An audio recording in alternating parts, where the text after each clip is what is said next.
CBS Sports HQ on the day the dust settles on a wild trade deadline in the NFL. That was more than I think a lot of people thought it was going to be. It was a random day that I wasn't here, and it was like one day where I'm kind of glad just watching all of the chaos and the moving parts. You guys did amazing with the coverage, but it was memorable to say the least. And a couple of big names being traded from the New York Jets as well, with Sauce Gardner going to the Indianapolis Colts. That's probably the headliner of the day yesterday, Haley. Certainly. The Jets in general, just the headliners. Shout out to my Dallas Cowboys. We get an upgrade in that run game with Quinnen Williams also being traded away. But as Chris mentioned, of course, the headliner there, Sauce Gardner, officially a Jet. We're learning a Colt, and we are learning that he could potentially suit up this week. We also saw the Raiders trade Jacoby Myers. He's been asking for a trade. The Saints as well, sending Rashid Shaheed to the Seahawks to link up with Jackson Smith and Jigba. Obviously, a trickle-down effect, if you will, when you think about how these teams are going to shake out. Here is a current look at the 2026 NFL draft order. The Titans' second straight year, they would come in with that first overall pick. They took Cam Ward last year. The Saints, no surprise to see them there sitting at 2. And then you've got the Jets. Boy, do the Jets have a lot of draft capital to deal with over the next 3 years or so. So let's talk about what the Jets could look like in the future. And to do so, we bring in our Ryan Wilson. Obviously, so excited to have Ryan with us. Ryan, let's talk about what the Jets were able to accomplish here. Obviously, they were sellers. What did you think about what the Jets did, what they could look like in the future, and how this all shook out?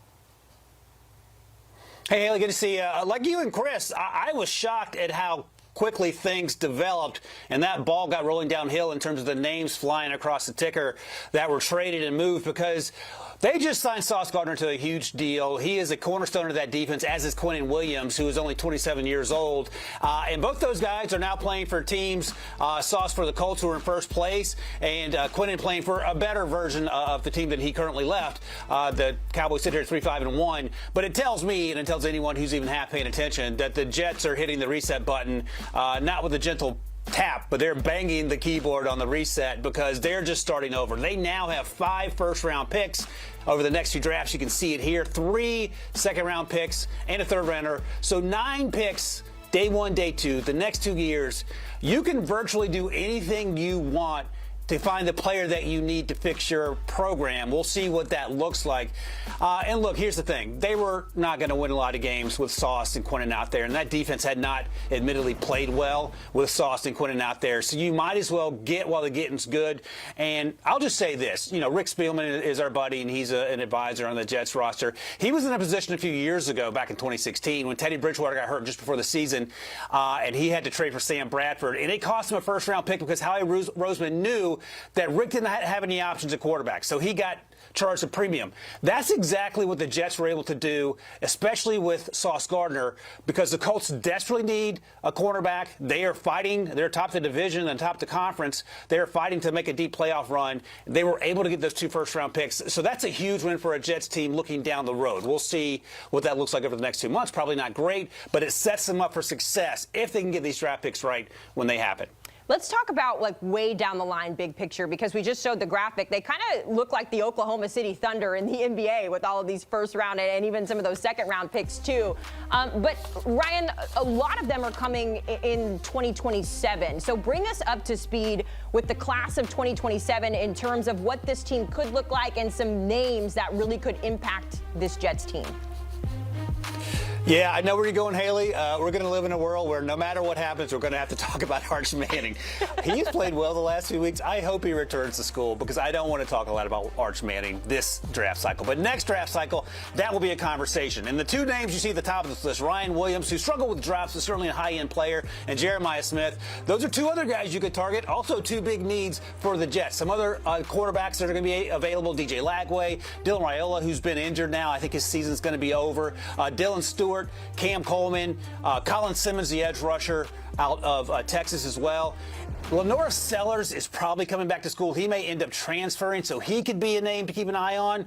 The issue is this, and I'm hesitating because Rand Carthon and I just talked about this on the podcast, Haley.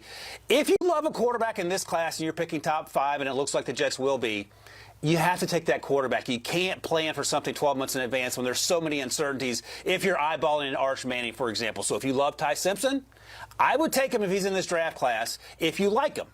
Arch Manning will sort itself out. You don't know what that's going to look like. Remember, a year ago, we were all talking about Carson Beck. Georgia went terribly. Miami's not going so great now. He's no longer, forget about being the #1 overall pick. He's probably going to be a day 3 selection as we sit here. So a bird in the hand, as my grandmother once said, Haley, is better than 2 in the bush. That is also my husband's favorite saying, so I'll have to tell him you said that. More in common there as our circles continue.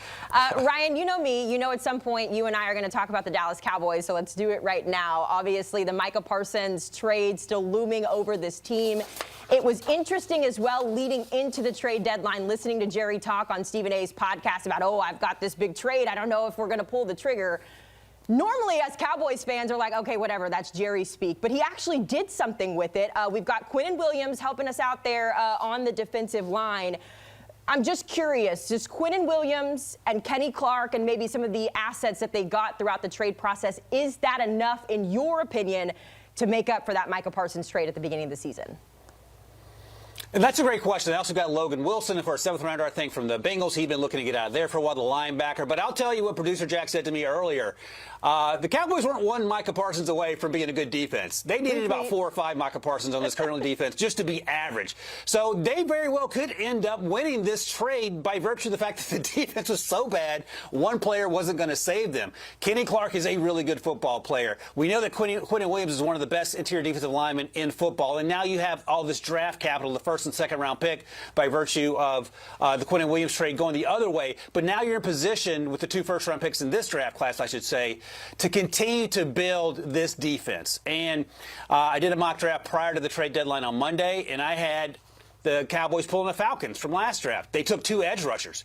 I don't think that necessarily changes. You can perhaps take a cornerback if you want. If a safety like Caleb Downs happens to be there, you're obviously going to take him. But if the cornerback class or the safety class isn't where it wants to be when you're picking, you're just stocking up on edge rushers because you're not going to replace Micah with one person. You may not replace him with 2 people, but you're going to have to keep building that side of the football in order to be competitive because as we saw on Monday night, if the offense is off, you do not have a chance to compete. If the offense is on, it's going to be a 45-42 game, but you have to help out Dak Prescott on that side of the football and just keep stockpiling defensive players. And Haley, I don't know how you feel about this, but I don't know if Jerry Jones got this right by accident on purpose, but it feels like he might be going down the right road. Listen, the Logan Wilson trade by itself did not move the needle for me personally. I kind of felt like it was just a copy and paste of Jack Sanborn, put him in there. But then you partner that with Quinnen Williams. You bring in Kenny Clark. DeMarvion Overshown is expected to come back here in a couple weeks, too. I'm feeling better about the defense. I'm feeling really good about the Cowboys in 2026 and beyond. This season, we'll just let that tie represent everything about America's team. Let's move on, Ryan, and talk about the Raiders. Jacoby Myers has been firm in saying that he wants to trade out. That wish was granted. He now links up with the Jaguars. It kind of leaves the Raiders, though, Ryan, in a really sticky situation because even before, with the return of Brock Bowers, that wasn't enough for this pass-catching unit in Las Vegas. So what does Pete Carroll do with that group? How much are they going to be impacted now without Jacoby? Yeah, I don't want to say it went from bad to worse, but it went from bad to pretty close to worse because, right, Jacoby Myers has wanted to be traded for a while. They did not want to give him a new deal, and that's fine. That's certainly their prerogative for John Spytek and Pete Carroll out in Las Vegas. But look, man, this is not a great graphic where Trey Tucker is listed as a wide receiver 1, and he is more of a 2 or 3. They signed Tyler Lockett after he got released from Tennessee. Jack Besh hasn't worked out. I was a huge Jack Besh fan coming out in this draft cycle. Dante Thornton Jr. Was supposed to be that deep threat. And also it doesn't help that the quarterback has not played like Eugene Cyril Smith III. He's played like Geno Smith, Jets quarterback. And all of it taken together has been a dumpster fire. So it only makes sense to go to the wide receivers in the draft order and what you're going to do there. Something else to keep in mind, by the way, if they end up with a top 8 to top 5 pick, quarterback is also going to be on their radar. We know Tom Brady's a minority owner and has a lot of say in what they do, so that could drive that discussion as well. You would hate to have to take a wide receiver in the first round, but it may be a reality given that you took one in rounds 2 and 4 just this spring. Maybe Jack Besh and Dante Thornton can turn things around, but, Haley, hope is not a plan, and right now that appears to be all the Raiders have. Yeah, you cannot survive on hope. It's supposed to be a supplement to your chances. It does not feel that way in Las Vegas. At least for the Saints, Ryan, we kind of knew that this was going to be the season that they were going to have coming into this. We kind of knew as well for Kellen Moore, it would take him, a chance. It would give him a chance, I should say, to settle in here. You see they're currently projected to have the number 2 overall pick. We know they've taken quarterbacks over the last few, and the quarterback situation hasn't worked out, but they have reworked. They've got some picks after the trade deadline. What do you think the game plan is for New Orleans going forward? I think it's the same game plan it was prior to yesterday. They moved on from Rashid Shaheed, and that's one less weapon for rookie starter Tyler Shuck, and that to me indicates that Tyler Shuck is going to be a placeholder for whoever the number 2 or number 1 overall pick is going to be at the quarterback position. As you noted, Kellen Moore's in year 1 as coach. Tyler Shuck is his guy, quotation marks. They drafted him 40th overall the year before Spencer Rattler was on the roster, before Kellen Moore was hired. None of that matters. It does not matter what round you were drafted in after round 1, because if you had the first overall pick or a top 2 pick, you are almost certainly taking a quarterback. History has shown us that. We saw back in the day when Cam Newton went first overall. The year after, they took a quarterback in round 2, and I think it's going to repeat itself. We saw the Cardinals do it in the Kyler Murray draft. They traded up. They got Kyler Murray first overall. The year before, they traded up in the first round to get Josh Rosen. That didn't work. So I think this is just an indication that they're resetting. Tyler Shuck is probably going to have to be a backup on this roster going forward, no matter how well he plays. So it has nothing to do with Tyler Shuck. It has to do with how much you look, whether it's Fernando Mendoza, Dante Moore, or Ty Simpson. Those seem to be the front runners right now. But they're going to be rebuilding their roster around this franchise quarterback. And that question, now that's all left to answer in terms of that question, is who is that quarterback going to be? And that's how they'll spend the next, there's 169 days till the actual draft, I just checked. So that's how they'll spend the next 169 days figuring out who that QB1 is going to be for them. I'm sorry that it was not your draft darling Spencer Rattler working out for you in New Orleans. But good news, you said, 169 days until the next upcoming draft, and we'll hear all about your next upcoming darling. Ryan Wilson joining us here, breaking down the latest buzz in the draft after a wild trade deadline. More from Ryan Wilson and our GM, Rand Carthon, on with the First Pick podcast. Like Ryan said, they just recorded a fresh new episode, so go check it out by scanning that QR code on your screen.